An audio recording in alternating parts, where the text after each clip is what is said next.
Beautiful. అబ్బా నీ మాటలే తప్ప నా మ్యాటర్ అసలు పట్టించుకోవడం లేదు. ఐఎమ్ సారీ, అసలు కన్ఫ్యూజన్ ఇప్పుడు స్టార్ట్ అయింది. 1 minute. హలో, ఆ బాలాజీ గీసిన విజయలక్ష్మి గారి బిల్డింగ్ ప్లాన్ పంపించండి.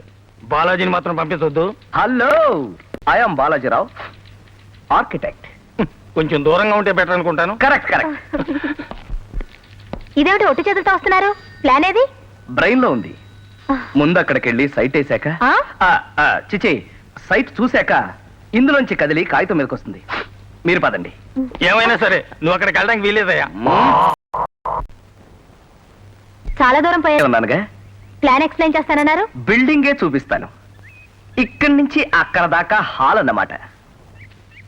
దానికి అవతల డ్రాయింగ్ రూమ్, కొంచెం దగ్గర మాట. దీనిపైన స్విమ్మింగ్ పూల్. మీ మాటలు భలే తమాషాగా ఉన్నాయి. ఆంధ్రభూమిలో కిస్మిస్ లాగా మీ చూపులో గమ్మత్తున్నట్టే. గమ్మత్తంటే? ఒకటి గమ్, ఒకటి మత్తు. అంటే ప్రేయసీ ప్రియులు గమ్ములాగా అతుక్కుపోయి మత్తులో తేలిపోవాలన్నమాట. ఇక బెడ్రూమ్కి వెళదామా? విజయలక్ష్మి గారు, మీరు కట్టబోయే బిల్డింగ్ ఇక్కడి నుంచి అక్కడ దాకా ఉంటుంది. ఆ కనిపించే చెట్టే మెయిన్ గేట్ అన్నమాట. మార్వెలస్.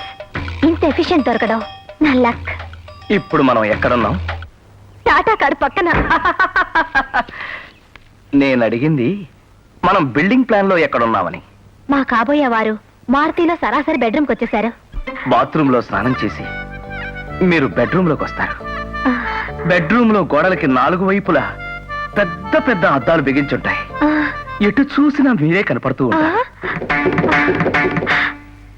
ఇంత అందమైన శరీరానికి ఏ చీర కట్టాలో నిర్ణయించుకోలేక ఉబ్బి తబ్బిబ్బైపోతూ ఉంటారు.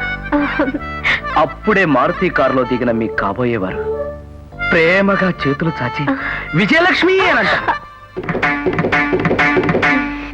అప్పుడు మీరు ఇలాగే నవ్వుతూ ఇలాగే సిగ్గుతో తలదించుకుంటారు. అదే మా వారిని. ఆ తర్వాత మీ వారు దగ్గరగా వచ్చి ఇలా కౌగిలించుకుంటారు.